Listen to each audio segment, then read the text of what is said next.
अस्सलामुअलैकुम, आप देख रहे हैं ENT+786। जिन्होंने हमारे चैनल को सब्सक्राइब नहीं किया वो सब्सक्राइब कर लें और जिन्होंने मेरी वीडियो को लाइक नहीं किया और लाइक कर लें। चलें हम आज की वीडियो देखते हैं।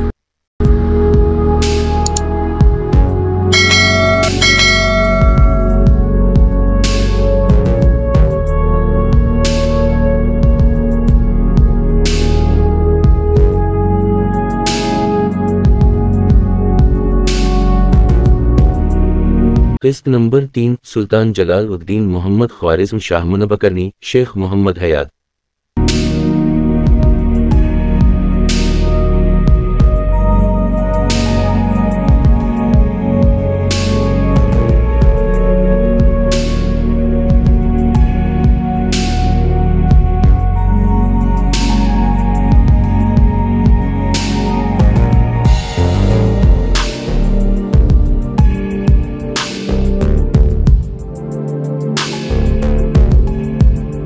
एशिया और बाज़ दूसरे ममालिक ने अपनी तारीख को अफसानों और दास्तानों में छुपा रखा है।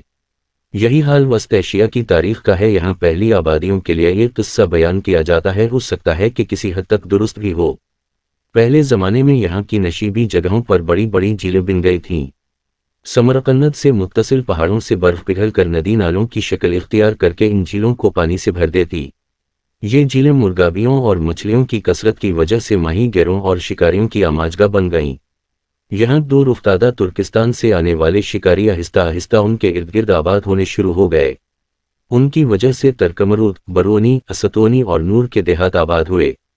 इंतज़ाम हुकूमत चलाने के लिए यहाँ के लोगों ने अब्रेज़ी नामी आदमी को बादशाह चुन लिया, लेकिन उस शख्स ने ताकत के नशे में लोगों को तंग करना शुरू कर दिया, जिससे कुछ लोग हिजरत करने पर मजबूर हो गए और वहाँ जाकर जमूकियत नाम की नई आबादी बसा ली। जमूकियत के मानी उम्दा शहर के हैं। यहाँ आकर इन्होंने एक तुर्की शहजादे से अब्रेज़ी का मुकाबला करने के लिए मदद मांगी। इस शहजादे का नाम शरकशूर था और इसके वालिद का नाम कराजीवान था। शरकशूर फौज लेकर मजलूमों की मदद को पहुंचा। अब्रेज़ी गिरफ्तार होकर कील कंटों से भरी बोरी में बंद कर दिया और ज़मीन पर रखकर घोड़ों के समूह तले दबाकर मार दिया गया। सरकशूर को ही नया बादशाह बना लिया गया और अवाम रियाया कहलाए। सरकशूर ने 30 साल हुकूमत की। इसका जानशीन मैक जबत बना। उसने रामतीन और फराखशा शहर आबाद किए। इसने शाहचैन की बेटी से शादी की। दुल्हन जहीज में बुद्ध भी लाई। शायद बुद्ध मजहब की हो। तारीख में इस्लामी अहद के शुरू में यहाँ बंसीदुन नामी बादशाह की हुकूमत थी।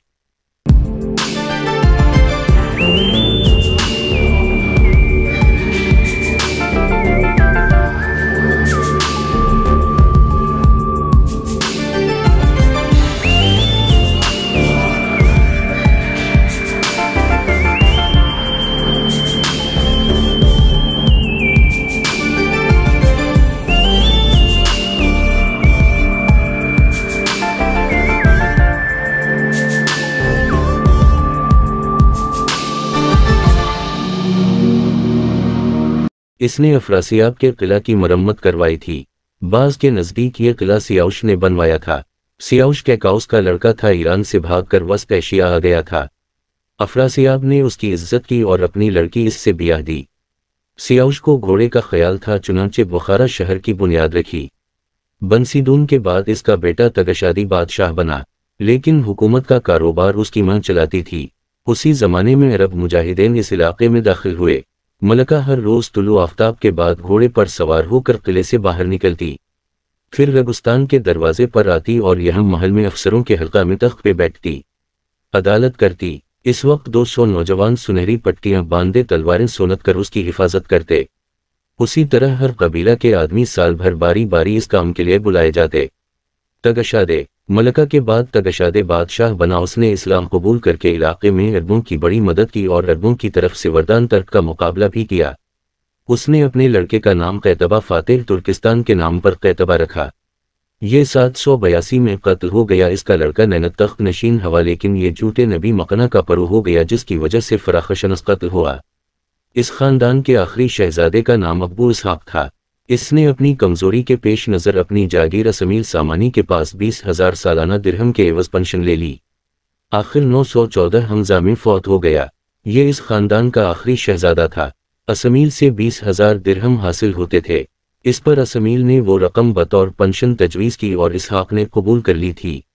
असल बाशिंदे ताजिक, गलचा, वखानी, जमशीदी और परसीवान लोगों के खदोखाल में ईरानी नस्ल का ज़्यादा असर है और ये बात वसूख से कही जा सकती है कि मावरा नहर की महज़ब आबादी हमेशा ईरानियों पर मुश्तमिल रही।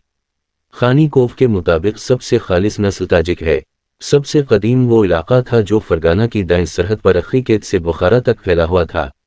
ये सबसे ज़्यादा ज़रखेज़ खित्ता है, इसमें बेशुमार कुदरती नदी नाले हैं। इसके पहाड़ों, चश्मों और दरियाओं के नाम नीज़ इसके शहरों, ज़िलों और देहात के नाम से सबके सब पुरानी फ़ारसी ज़बान के हैं और उसमें भी कोई शक नहीं कि ख़तन, तरखान और दूसरी जगहों के नाम कदीम ईरानी आबादी का पता देते हैं।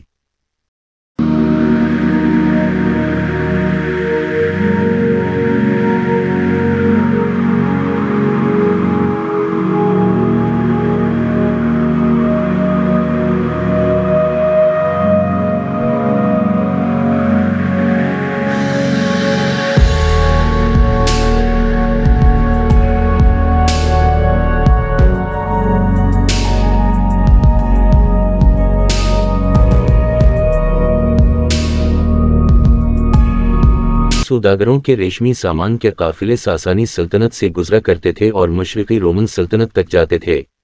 ये बात दुरुस्त है कि इस इलाके में परसी पुलिस और सूसा की तरह यादगारें नहीं, ना ही कोई कुत्तिबा मिला है जो वस्त एशिया की कदीम तहजीब की वाज़ेह शहादत बहम पहुंचा सके। तर्क या तौरानी, ये खाना बंदूश गुडरिये थे, ये गजिया गना भी कहलाते थे। ये तुर्की नस्ल के सहरा नशीन थे।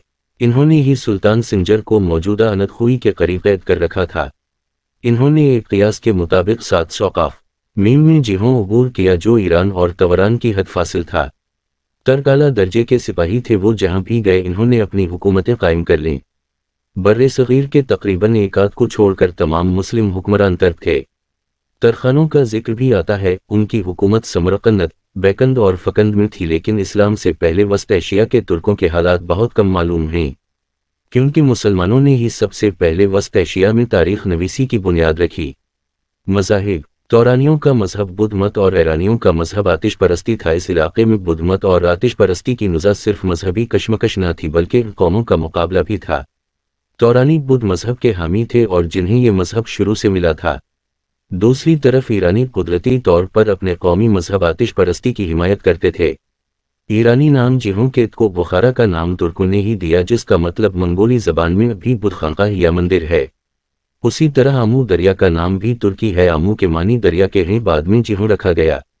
उसी तरह खलीज तुर्की में तलवार का नाम है, बल्ख भी पुराना तुर्की लफ्ज़ है जिसके मानी शहर के हैं। मंगोलों के दारुल हुकूमत को कान बालिखी कहते थे, यानी कान का शहर। मावर अनहर का मुल्क बहुत ही कदीम था और ये खालिस ईरानी नस्ल के लोगों का वतन था।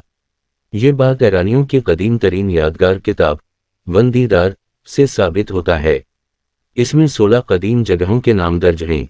एक पहला बाब तखलीक के मुतालिक है, 2 शदी या कदीम सोगी, 3 मरू या कदीम मोरो, 4 बाख्तर कदीम मजसी, 5 नसा कदीम नसाओ, 6 हिरा कदीम हारू, 7 फरगाना कदीम वाव रखना वगैरह वगैरह। उसी तरह शाहनवाज खातून भी ईरानी नाम है, दरियाए ज़रफ़शा भी ईरानी नाम है। इस सारी बहस का मकसद यह है कि ज़माना कदीम ही से दोनों कौमें उन इलाक़ों में मौजूद थीं।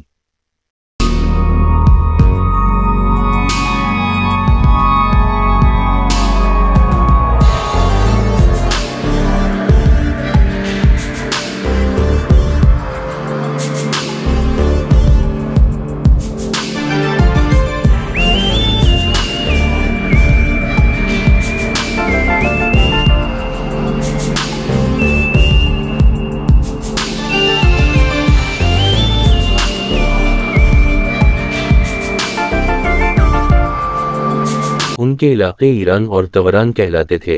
ईरानी ज़राअत पेशा और ताजिर थे, जबकि तौरानी फ़कत खाना बदोश चरवाहे थे। ईरानी आतिश परस्त थे और तौरानी बुद्ध मत के मानने वाले थे। इसकी मज़ीद तस्दीक बुद्ध सयाहों फ़हियान और हेवन सॉन्ग की तहरीरें भी करती हैं कि उनके वक्त इस इलाके में बुद्ध मत की हालत अच्छी थी। मुसलमानों के बैकंद पर कब्ज़े के वक्त इन्हें बुद्ध का एक सोने का बड़ा बुत मिला, जिसकी आंखें 2 कीमती हीरों की थीं।